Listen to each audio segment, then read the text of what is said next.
And I grew up in rural Louisiana, but you know, Christmas was Christmas. I mean, I was the oldest of 8 kids. We'd all pile into the family station wagon and go to midnight mass. And, you know, when I got a little bit older, I had to help my daddy be Santa Claus, which I loved, because I was, you know, in on the deal, you know. And primarily, I mean, you know, A Christmas Story, and, you know, obviously that plays a big role in it. But children have a way to capture Christmas. And, you know, generally we try to put that out of our minds, you know, when Christmas comes, but we really shouldn't. And that's the great thing about this program, is that it allows us to really participate in Christmas in a meaningful way. And I got a horse from Christmas, and the horse's name was Noel. So I'm for sure that it was this magnificent horse. The great thing about this is that you can have the satisfaction of knowing that someone that may not have had a Christmas will have one, as opposed to what we so often do, is that we're going to have a good Christmas and we'll just make it even more popular. I mean, it's just really not what it's supposed to be about. You know, New Orleans at Christmas was, as a kid, it was really a fun place to be. My mother was legendary as a shopper. She loved to shop. And every Saturday, it didn't matter what time of year, it could be Christmas, it could be Mardi Gras. Every Saturday we were on Canal Street shopping. I can remember going in and out of the stores at the time that the Christmas parade would pass. And you know, just like all things in New Orleans, if there was an event, we threw a parade. And the holiday parade, the Christmas parade, always had Santa was the last float. And my recollection of Santa was running in and out of a store, catching a glimpse before we go into the next store, because we never stopped to watch the parade. Grew up in a neighborhood, I grew up in the 9th Ward, near the Desire area, and I remember Christmas being a special time in that neighborhood, because Christmas morning you would hear the sounds of what I consider Christmas. I mean, people had skates, so you hear people skating down the street, people had bicycles, people had balls and toys, and Christmas morning, a lot of people were out playing with those things. So that was the sounds of, you know, that provided kind of a backdrop for the holiday season in my neighborhood growing up. It's a beautiful thing that you guys can get together and play and not have that sense that we were lacking in anything. Because as a child, I don't remember feeling that I lacked. But now looking back on it, I know it was probably a challenge for a lot of people in my neighborhood. You know, New Orleans is one of those places, and I tell people this all the time. If you love New Orleans, it will love you right back. And Christmas is a time when the city really expresses that love, that generosity. You can't really put a value on seeing a child's face, a person's face when they're actually given a gift. It's something that touches you. It's something that makes you feel better. And as I've gotten older, I understand now that it is truly, you feel better about giving a gift frequently than you do about receiving a gift. When I was about 9 years old, my dad brought me to the doll and toy fund. I can remember walking through the doors when the door opened and seeing all those toys. I was so excited when I saw the toys. And actually I wanted all of the toys. So at this particular time, a young lady walked up to me and said, "You know what, you can only have one." I said, "Okay." I went walking through rows and rows of toys, and then when I saw this bike, this red bike, that's the thing that I picked.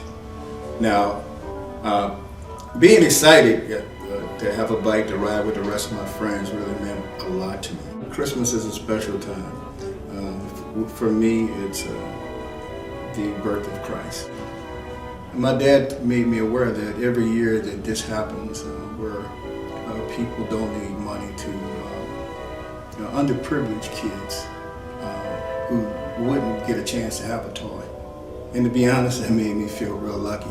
Kids out here that definitely can use a toy. And at the end of the year, it'd be a shame to see one of them and not have a toy.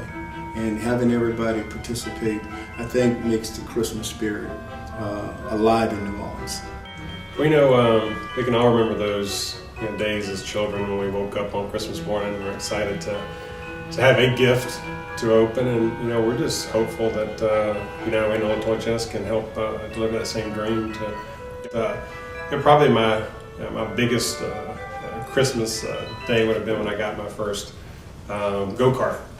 Back when there were much smaller, not as powerful as they are today, but I was so excited to get out and crank it up and ride it up down the street. And so yeah, that's probably the biggest one. But I can remember days, Christmas days when it was slim, and I was thankful to have anything to open, let alone something like a go-kart. And I'm a firm believer that there's a lot of joy in giving. So if you can remember those special moments when you were a child and what Christmas meant to you, then I think it's very empowering. It makes it very easy for you to kind of receive the Spirit and give the Spirit.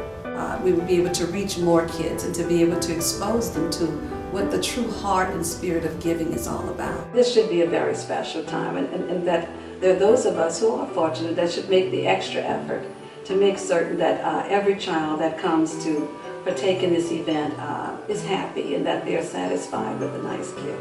I think it's important in giving. I grew up uptown in the tall ceilings in a very traditional home. And I know that feeling, and I just wish that that kind of feeling could be imparted.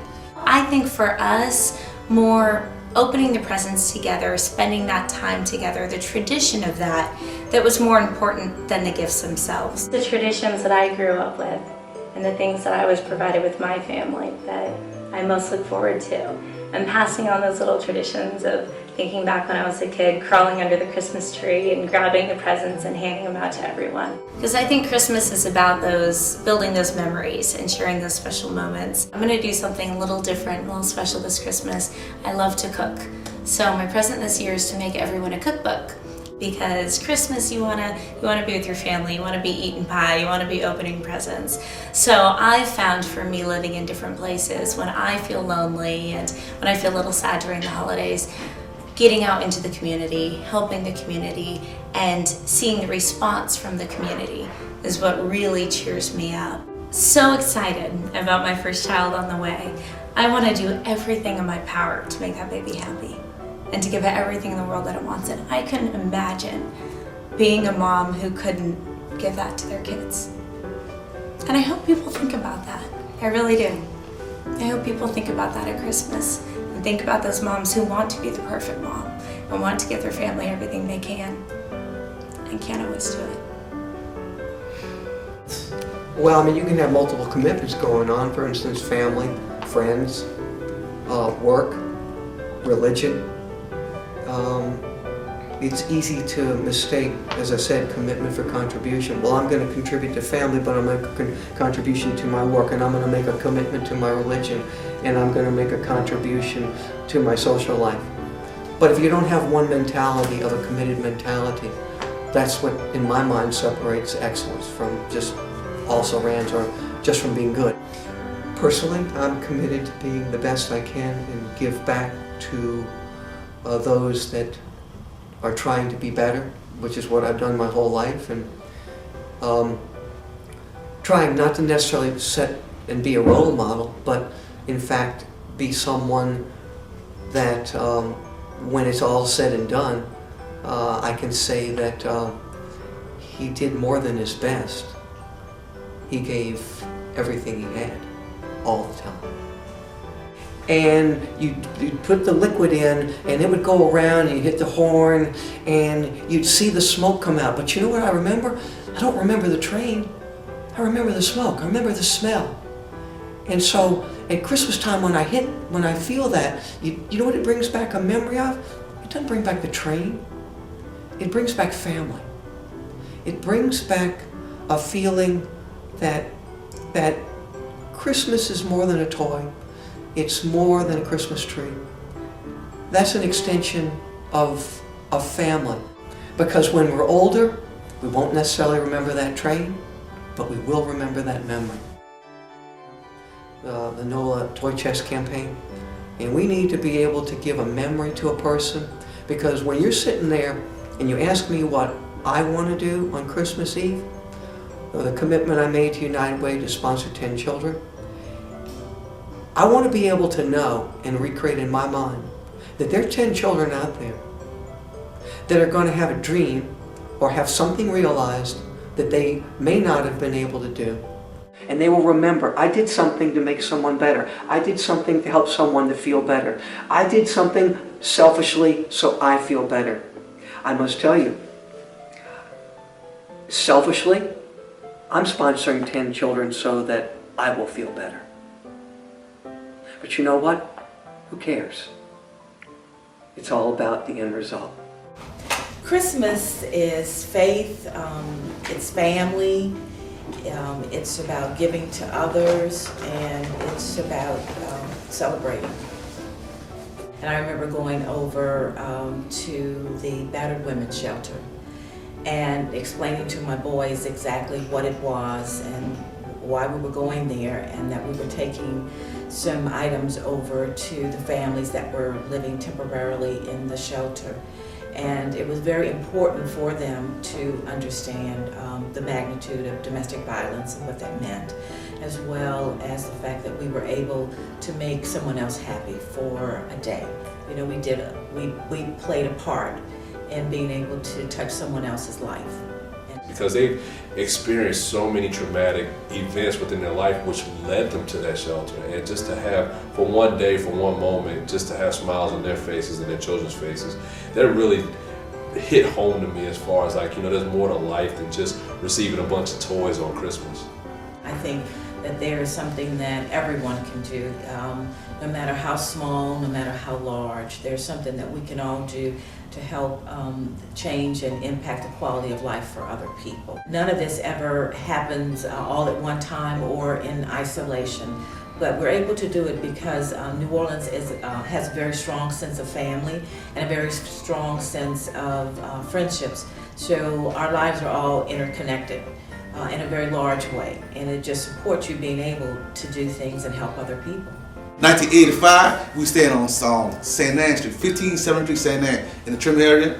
And we was poor, very poor. And somebody said, y'all need something? I said, we all right. They came and brought us turkey and food. That was the best Christmas of my life. Well, me myself, I give kids not Christmas, but all year round. I might give them a horn, give them lessons, just talk to them and tell them to stay out of trouble.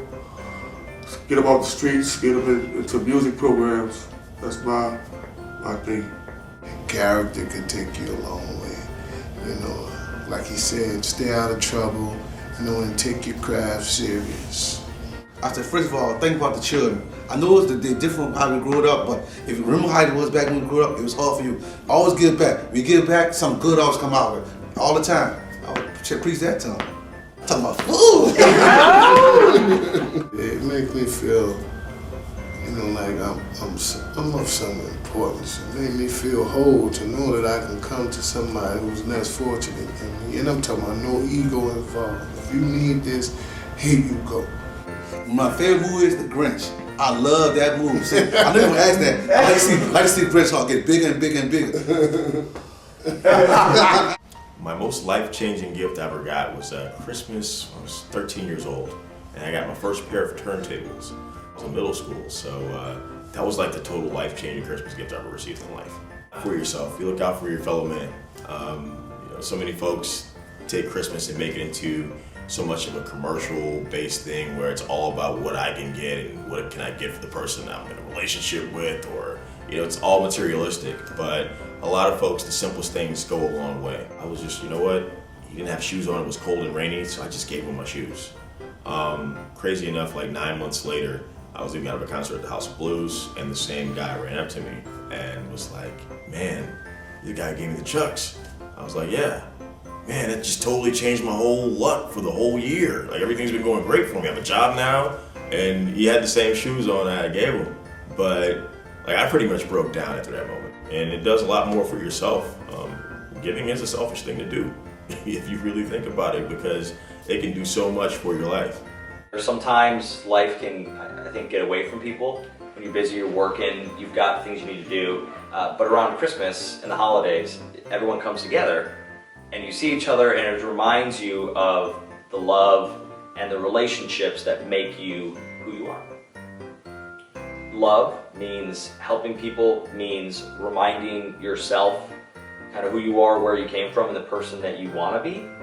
Because it's really easy to forget that you want to help people. The holidays come around, and I think it reminds you that this is a time, this is a good time.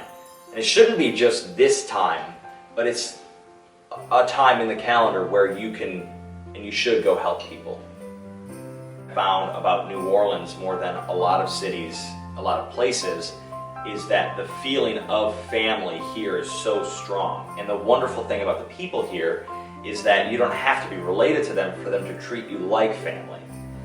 And so I feel, even though I'm so far away from my family, I feel like family here to a lot of different people. And I think that, that makes me feel good. If people really stopped and thought about, I can afford to give this up. I can afford to donate money here. I can afford to buy a few gifts here. I can take one of the little leaflets off the tree at church and I can buy a gift. I can take 2 off the tree and I can buy 2 gifts and it's not going to bankrupt me. I think that is what people need to start doing. I think a lot of times, the world that we live in, we're all told that we've got to be successful and we've got to do this. We need to save for our 401k. We need to put money in here, and then we need to create a little nest egg in case something happens. And we're also focused on ourselves and the life that we think we should have for ourselves. And we don't look outside the box at other people. And I think that's what we need to start doing more. I think it needs to start with the younger generation. Someone like me, I need to do that more. And I try to do that right now, but it's selfish of me to think that I'm doing all that I can. And I think if you really sit back and look at your life and look at the things that you've been given and the gifts that you have, again, some of them you didn't really do anything for, you were just born into. Those are the gifts that you should be sharing with other people. Because other people don't have the same gifts that I do, or that you do. If you work hard and you have common sense and you have a general aptitude or a mental capacity to grasp service and all the things that surround service, that you can excel. I was into it. I knew I could get here, and I knew I could do even more. I've been exposed to a lot of different things, and which again has prepared me for where I'm at right now. To come from extremely humble beginnings, welfare, food stamps, a hostile environment, day to day, to be able to say that I travel the world, which is evidenced by the stamps on my passport. I've been exposed to so much, but I personally developed myself. And a lot of people who know me now or who have known me the last 15 to 20 years will understand that. And we all are products of our upbringing, and as we evolve into our story, we're all the products of that, and that's what you kind of defines you or creates who you are. Now, what you do in your adult life to make those adjustments is another thing, because you have to take responsibility, no matter what. At the end of the day, you judge on your merit alone, and it's about performance. So once they see you and know you, and once you contribute, then they'll define who you are, in their mind. But you got to know who you are in your own. How do you do these things? I said, well, with me, I think I have a responsibility because I have a platform or a stage to do these things, or be allowed to do these things, and it was rewarding for me, but it was rewarding for my associates. It was a team building, and everybody just got together, and everybody were bonded as one team to get this done, and they couldn't wait till the next year. But she said, I know it's in you because I see how passionate you are about A Miracle on Christmas Street that you do every year. I see that on Christmas Eve every year, you're out there delivering those gifts into Southeast Washington, D.C., and some of the toughest neighborhoods in Boston and everything else. And I can remember that all the Christmases 1 through 18 that I can tell you 10 to 12 of them, we got nothing. There was no Christmas presents. There were none.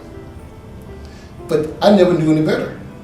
So when I got some, when the Christmas that we got something, it was, wow, this was a pleasant surprise. I guess in a subliminal way, or the things that I was doing for A Miracle on Christmas Street was kind of my the ability to give back and make up for some of the things that I didn't get. But again, I wasn't bitter about it because we know in that family that we had love. And we would always, the biggest part of the season was taking that same aluminum Christmas tree, a little silver Christmas tree that we had for 18 years. I left home at 18 years old, never kind of returned.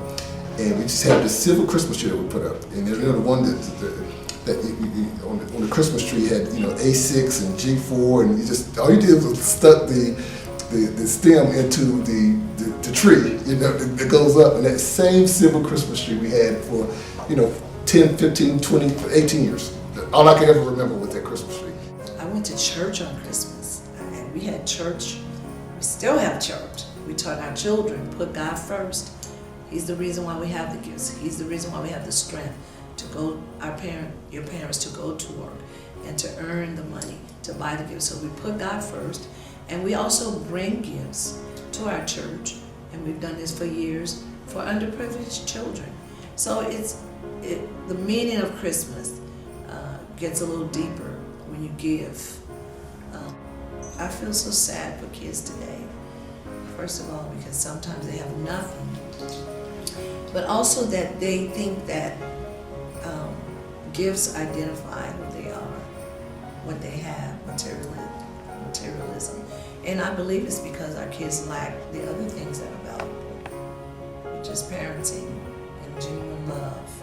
I don't give, I should say, just material things. I give things that are valuable.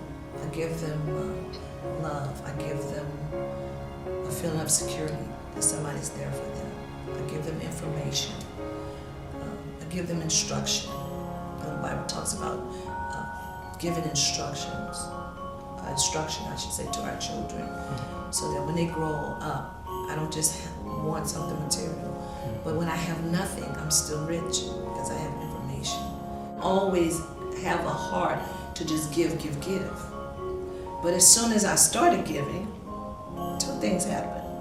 I kept wanting to give because it felt good, because I think it's a natural part. But I kept getting more to give. I gave away and I felt good, yes, because I think it comes from my nature. To know that I helped somebody, that I shared, is tapping into who we really are. We are not made to be alone. I teach my kids as I was taught, you do unto others as you'd have them do unto you. I don't give because I feel I'm going to get something back. I give because I saw a need and I try to provide that need as best I could. It's not a matter whether or not I get anything back out of it. It's just something I do as a living way, not so much a special time. I don't wait till Christmas to decide to help somebody if I see somebody need help. If I'm in the grocery line and somebody falls a little short on their paying for their groceries, I tell the cashier, put it on my tab. Whatever I've done for you, you pass it on and help somebody else any way you can. And that's the way I raise my children. I'm now a grandmother and a great-grandmother, and that's the way we teach our children. And they taught me the way they were raised. And you went to church, you went to Sunday school. If you didn't go to Sunday school, you couldn't go to the movies. Your day was planned that way. It was Sunday school, church, and then after that you could do whatever was within your financial power to do, which was going to a movie, which only cost 25 cents back then. And if you were lucky, you could buy a Brock candy bar and get in with a candy bar wrap and a nickel. When kids don't know how to participate in being a volunteer in helping someone, they don't get it. They don't quite get it. So I try to get them to volunteer whenever they can, even at school when there's something coming up and the school is participating in something. I encourage them to volunteer to be a helper so they can understand what it's like to do something for somebody else, the gratification you get from being able to help someone else doing something. Some kids never get that because they're not encouraged to do it. The way my parents taught it to me was when I didn't need something, I didn't get it. I'll never forget, as a teenager, I wanted a pea coat, which was a popular jacket back in the 50s. Mm-hmm. I didn't need the pea coat, I wanted the pea coat. The coat I had fit fine, I had not outgrown it, and my parents would not buy me a pea coat until I had outgrown the one I had. By the time I got the pea coat was no longer in style. So that shut me down when it come to being materialistic. I no longer cared about that anymore. I think children learn more from their parents by watching what they do more than you telling them what to do. For some reason, I guess from my own experiences, I learned more about what my parents didn't say, but what they did, as opposed to, even though they had these rules and regulations about how I should conduct myself and what I should do. My mother and my father were the most giving people I knew. My mother would give you her last, and she didn't have to know if you needed it, and she thought you needed it, and you asked, could you help me? She would give it to you. You know, many people wake up on Christmas morning and Santa Claus has come and the gifts are there, but my family did it on Christmas Eve. So I remember just lots of good food, good times, lots of laughs, tons of family, tons of kids, and, you know, dogs running around everywhere. So just a really good time, and being able to celebrate that in New Orleans is, of course, always very special. And I was working in Dallas, and I had such an outpouring of support and generosity from so many of the people that I knew through my company, which was an international company. And people knew that my family was affected by Hurricane Katrina. And they knew that if they would donate something, or they would give to my family, it would help a specific family in need, rather than making a generic donation. And so in the immediate aftermath of Katrina, I had literally thousands of people from around the world give to my family. And it was hard to accept that, because we had never really been in a position of, you know, needing help. We were always the ones who gave. But people said, what can I do? You know, I think you never know what the impact of giving is going to be. You know, you may give something to a child that inspires them to pursue a certain career. You know, you may give something that to you seems insignificant, but it really changes that person's life and that whole family's life. And I think that, you know, when that family receives the generosity of others, that they're going to want to give back as well. So it's really just a good cycle of giving and kindness, and people are going to want to pay that forward. I now have many young women that I try and mentor in our community, just because it's the right thing to do. And because people really, if someone can rely on your guidance, and if I can help shape someone to a career path, or shape them in a certain direction, or even just lend some kind of support, maybe it's, you know, reading to children at a library, or just whatever you can do to give back. I think it's important, because you never know what influence you're going to have on that person's life, especially if it's a child. There is no place like New Orleans, and I had the pleasure of being born and raised here, so I'm so jealous of our visitors who get to come and experience it for the first time. Man, I remember going to that Superdome, waking up real early and going to New Orleans Superdome, standing in that line, getting those tickets, my two brothers and I, and going down there with the whole family and just sitting and waiting to pick out that very special toy that they had down there, you know, behind those barricades. Person actually was able to walk away with a bike, because, you know, at the Superdome, it was first come, first serve. I was raised by just my mother, single parent. I'm the oldest of three. So my whole thing was to always just give back to my family, because, you know, we was, you know, less needed, you know. A lot of the men, you know, less educated, gone Avondale Shipyard, and I was one of the first to be able to go to college and finish college, and, you know, able to turn something around and do something positive within our own family. As far as my grandfather, as far as just being a go-getter, getting up, providing, godly man, family man, but always was on the go, taking care of business. Like, I believe in uplifting the youth. There are a lot of people that took me, you know, under their wing, by me not having a father figure around besides my grandfather and a couple of my uncles. A lot of people took me out in the community, so I always want to give back, shape things up in a different, you know, perspective. They're desperate need. Like I say, I work on the West Bank in Algiers at William J. Fisher, and the school Fisher is part of the Fisher Housing Development Projects. So I see a lot of people inside that community, just in Algiers, you know, that desperately need a whole lot. So my thing is that I can't do it all by myself, so maybe, you know, my story, and along with you all and the, you know, Nola Toy Chest, could all bring out a few more people outside the community that is willing to help and get these children, you know, up to par, or at least a gift, a blessing, a smile on their face, you know, because I had a coworker whose house burned down a couple of days ago, and they called me and asked me for a size 12 and tennis shoe, and as soon as I leave from here, I wear a size 12. I'm going to give him his black tennis shoes, his black Adidas that he definitely deserves so he can go to school on tomorrow. People here are very resilient.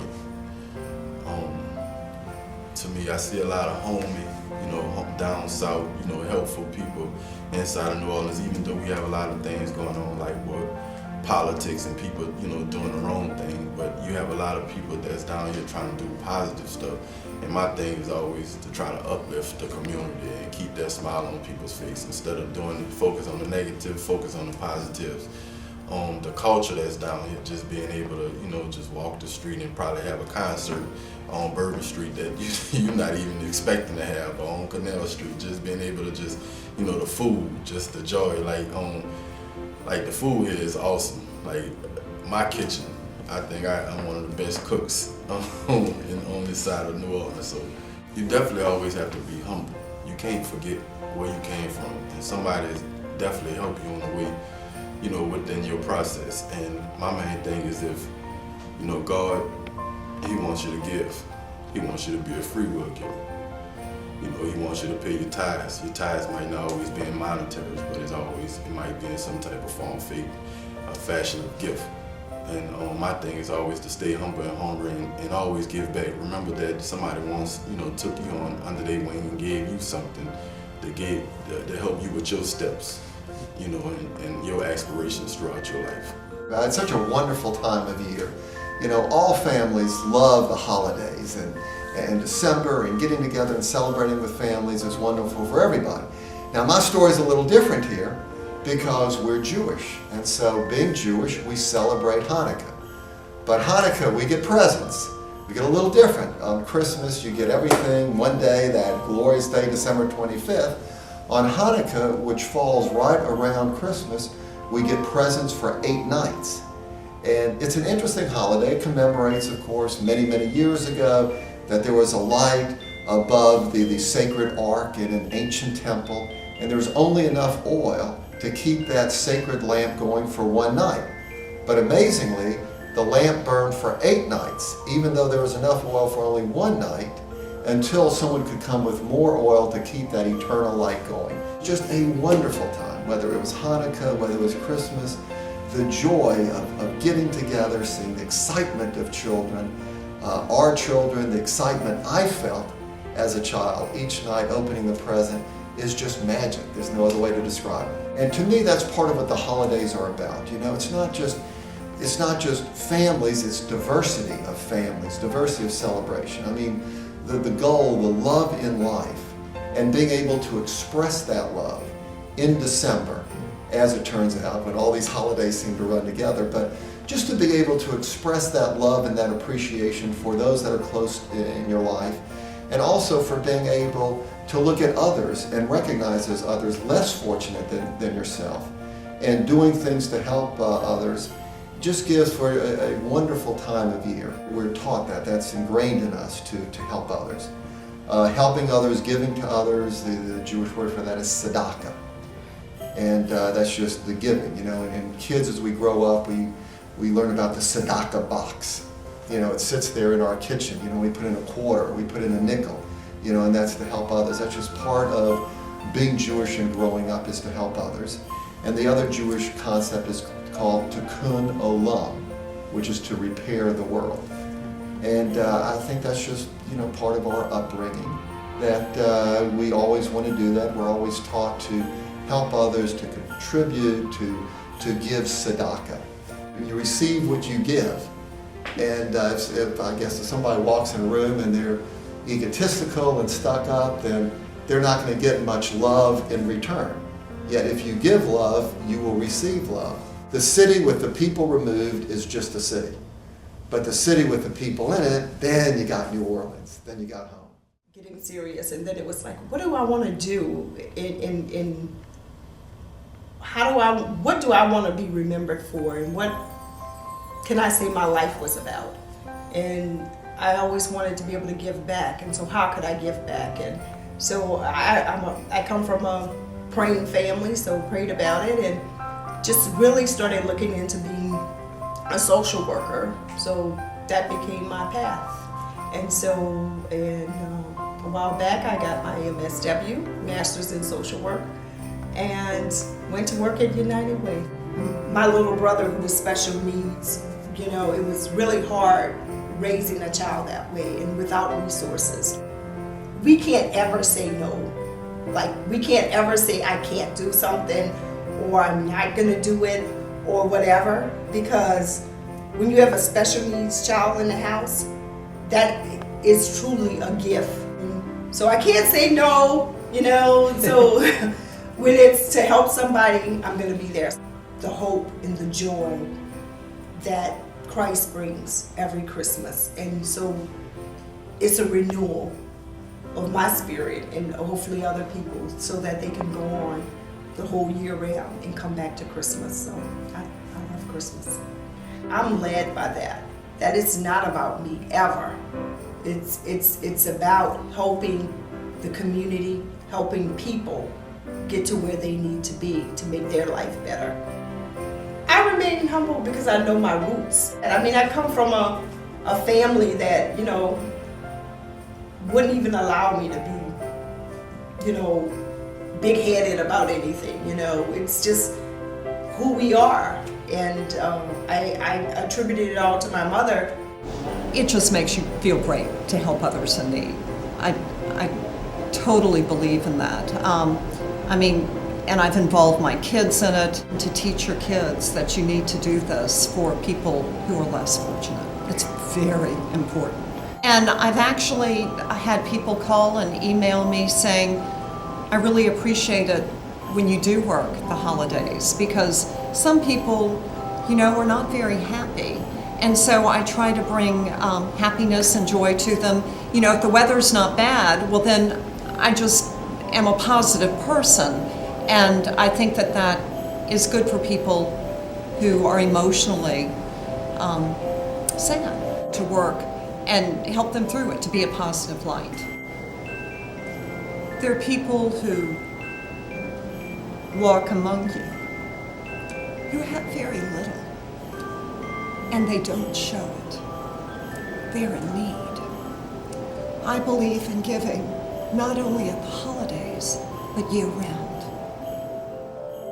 You know, we need to find a way to be generous year-round, and that's why I believe in planting food. Pecan trees, fig trees, pear trees, satsumas, oranges. Be a giving tree so that you can give year-round. There is no place like New Orleans. I mean, after Katrina, I thought, could I live anywhere else? This is my home. And I went, no, I can't. I am totally committed to New Orleans, to Southeast Louisiana, to coastal Mississippi. I mean, we celebrate life every weekend, whether it's andouille or catfish or the Creole tomato. And it's our people, because we know how to celebrate better than anybody else. Sometimes I'm important too. You hosted a hospital fundraiser with me. They asked you and you wanted me to come along, Okay. okay? It didn't count. It didn't count. Okay. There's a documentary crew in here right now Yeah, talking to me I know. about Christmas Uh-huh. and Christmas toys. You And a know a toy lot chest about fund that. for the United Way. Yeah. And that's important too. That is It's not all important. hospitals. So I just wanted them to be in here so you could see that I'm important too. You are important. You know what? The listeners don't know that. I could just be making this up. Say hi. Hi. See? See? They're here for me. I know. So stay out of my spotlight, Teapot. Okay. Okay. Christmas means something beyond the things you actually get. I remember I come from a very religious family. My mom and dad were very Roman Catholic. I mean, like, into the actual, you know, readings and stuff. My mom used to have this tradition that when we were kids we hated because we were so excited about Christmas and Christmas presents. Just seeing the tree and all the presents under it, even beyond what it was. But before we went out there, we would go in to my mom and dad's bedroom and say a decade of the Rosary. That's how religious they were. We would say a decade of the Rosary.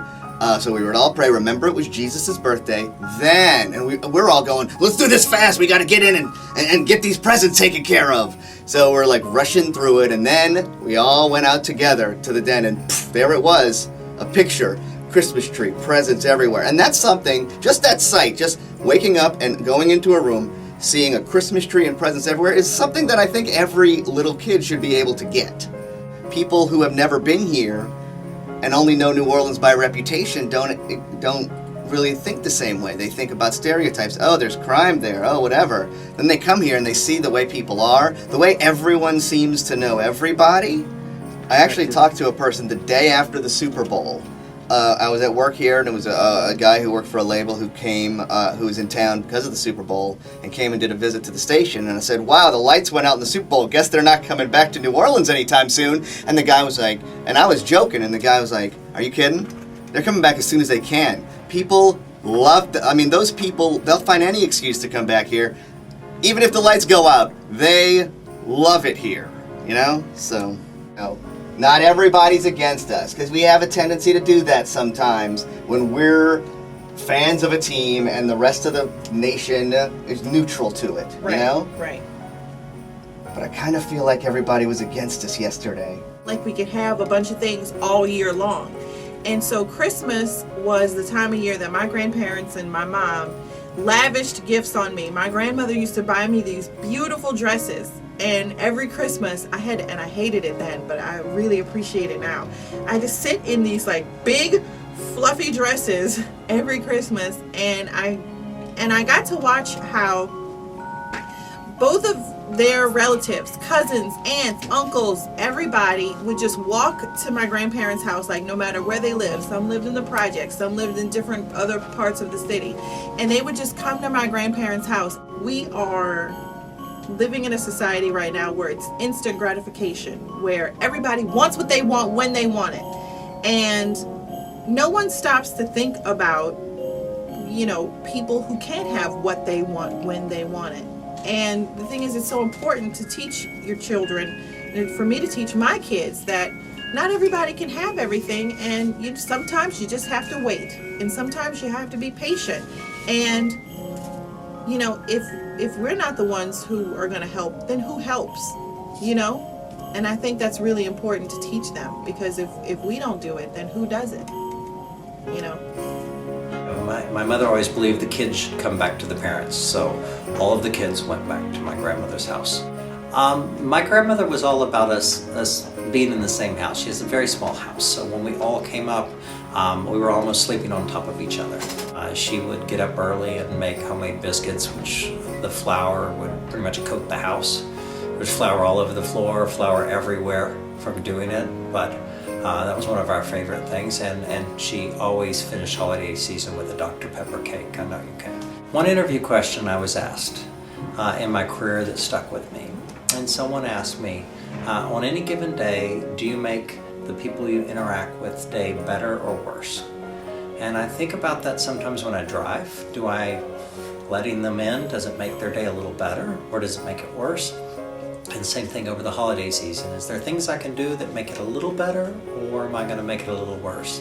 And with the traffic and with all the stresses holiday season also brings, along with the joy, there's a lot of little things that I think people can do that just slowing down, just paying attention to other people, letting people get cut in front in the car, letting them go ahead, slow down in the parking lot. I think there's a lot of parts that you can do to make the season better without always spending money, without always making it into a big financial stress. And my grandmother gave me the same gift every year. Yeah. Wow, that's an awesome gift. Hi, my name is Todd Baptiste, Vice President for Education with United Way. Join me, United Way, and Nola Toy Chest and give a gift to a kid for Christmas.